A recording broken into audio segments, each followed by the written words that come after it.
As you can see, the picture there on your screen is a formless, shapeless blob that happens to be my thigh back in 2018. And the reason it looked like that is because there was an injury. I was at a concert trying to get past security and jump up on the stage, and I injured my leg. And what it turned out to be was a fully torn quadricep tendon right off the bone, right off the kneecap. The whole thigh muscle mechanism, the whole structure of the quadricep just became a formless blob like you saw there.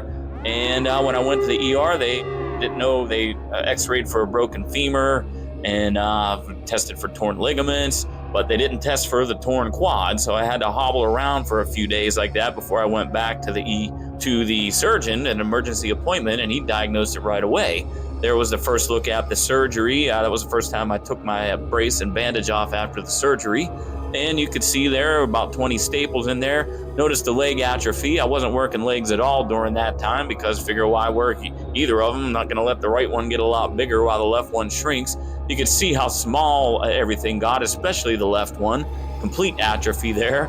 And if you want to see what kind of quadriceps or thigh development I had before that, well, we have to go way back to 99 because I never really took very many pictures of my quads or thighs or hamstrings or anything. But you can see I had pretty decent development for the most part. And you can see some of the rehab here. I'm going to make a whole video on this dedicated to, the whole video will be dedicated to this whole time. It was a very difficult time and painful time and tedious time with the rehab.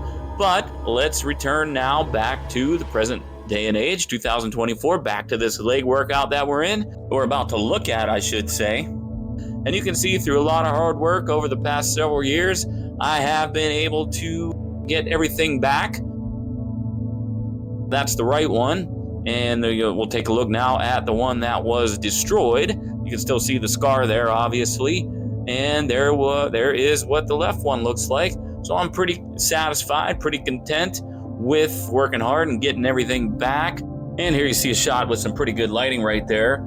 And coming up now, you'll look at a side-by-side comparison from when I was at my lowest point after the surgery, after being in a straight leg brace for several weeks, all the atrophy, your legs looking like sticks.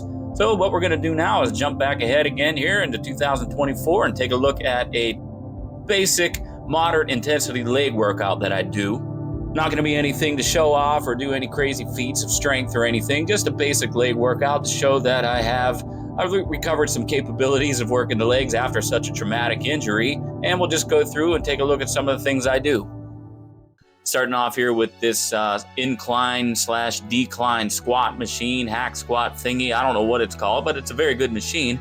I like to warm up on this machine, facing the wall there. You can also do these with your back on the pad for a different angle. And here, this is the fourth warm-up set I did, fourth and final warm-up set. I start with no weights, add a plate on each side each time. This is pretty easy on the knees. I am the middle-aged natural, so that means I have middle-aged knees, and they have to be massaged into these workouts nowadays. And here we go doing these. I'm not going to be doing any working sets on this machine facing that way. In a little bit, though, we will be doing some exercises or some sets with the back against the pad. Okay, here comes a set of squats, very basic here. I'm just going to concentrate on form and get some good solid reps in. You can see I'm only going up to 225 right there. Not trying to show off, not trying to go super heavy or set new PRs or anything like that. Just doing some basic squats. You can see I like to get pretty decently low, a little past parallel. Just concentrating on good form right there. Nothing to really show off about, nothing spectacular, just good solid reps. And I'm actually just chiming in right now with some updated audio here on August 1st, 2024. I did a leg workout earlier today. I'm going to put some footage of the squat sets I did in here right after this footage. And you can see I went a little heavier in weight. We'll take a look at that right now. And you can see here that I actually got up to 275 on the bar here earlier. And I'm kind of happy with myself about that. Pretty decent weight. Now, of course, in my younger days, I could do this for double-digit reps. But here I'm happy with 4 good solid reps. I'm sure a lot of your favorite natty YouTubers, youngsters and whatnot can do a lot more than this, but those guys are not middle-aged like myself, and also I'm sure they also haven't torn their quad and blown out their knee like that. So at least maybe we can use this as some inspiration for anyone that's injured out there with similar injuries. You can do it. You can bounce back. All our little friends are supporting you, as you see there. Okay, I had to use some different footage here to get this set of these squats on the incline squat portion of this machine because I didn't have a very good angle the first time.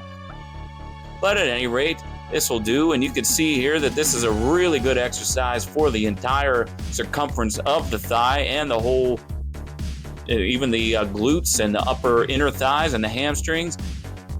Like to get that nice full range of motion, that full depth at the bottom right there. And you can see that, get a couple hard sets of these in is what I do after my squats. I do two or three hard sets of squats like you saw with free weights, and a couple hard sets of these. And that's basically all I do for my quads. I can't do, there's a leg press machine that we have there at the gym, which I use once in a while. Didn't use it in this video, but just wanted to show it a little bit there. And I can't do leg extensions, by the way, because of the injury. Just a very awkward motion and feeling where the injury happened. And here's just some hamstring curls. Just wanted to throw a set in there. Nothing too exciting. This was my last set, the heaviest set. You can see I like to get the full range of motion to stretch there at the bottom. Started little cheat reps there at the end. The butt was coming up, but I got 3 good hard sets of those. I do like to, well, let's just move on here. We're taking a look at trying to show the hamstring development there and the quad development. You can see I do have a little bit of hang there. I think my legs are pretty respectable. I'm not a competitive bodybuilder, so it's not that important to me to have them being some kind of spectacular thing to show off or have great size. You can see a little bit of glute development there. Now let's move on. Before we get to the calf workout, we're going to take a look back to a picture here from '87. And the reason I'm showing this is you can see that I do have the genetics of a very thin, lean person, but I've always had, as you can see there, big calves for whatever reason. I was just born with them, even at a young age, even when I was too young to even know what a calf muscle was. Definitely didn't know what a calf raise, where it was, or a calf workout. They were just there, folks. And here's a picture from '88, 1 year later. I'm pretty sure that's the only time I've ever been on a horse. And there we go. You can see the calf muscle was popping there, just a youngster. So they're not something that, the calves are not something I've really had to work that hard on or work hard to develop. And I choose not to really work them that hard because they will get overdeveloped and disproportionate, because I had to pretty much spend a lifetime of lifting just to get the rest of my body caught up to my calves. So I do just a couple sets of seated calf raises there. There you can see the calf pump. I can see pretty good development, pretty good size and shape. Pretty lean right now, so there's some Nick Walker type veins going on there. I don't want to get that full Nick Walker look, so that's why I don't really want to hit my calves too hard. All right, and last but certainly not least, for whatever reason, the last couple years, I just started doing shrugs for traps at the end of my leg workouts. And I just do 3 or 4 good hard sets with the Smith machine, as you can see right there. See, you still got the calf pump going pretty good. That looks pretty cool. And you see maybe some forearm veins there popping out. Pretty good shot here. Didn't get the whole squeeze of the traps at the top in the shot, but still good enough. Just basic shrugs on the front, nothing crazy, nothing fancy, no behind the neck or anything like that. And like I said, I do a few hard sets of these, get a good trap pump to end everything off, and now that finishes everything off for the leg / upper trap workout. I do, hit the middle and lower traps on back day, but that's it. That's the end of that set, and that is also the end of this video. And until next time, make sure you subscribe if you enjoyed this, and you can come back for more of this great entertainment that I'm sure you certainly enjoyed. And I will talk to you again very soon.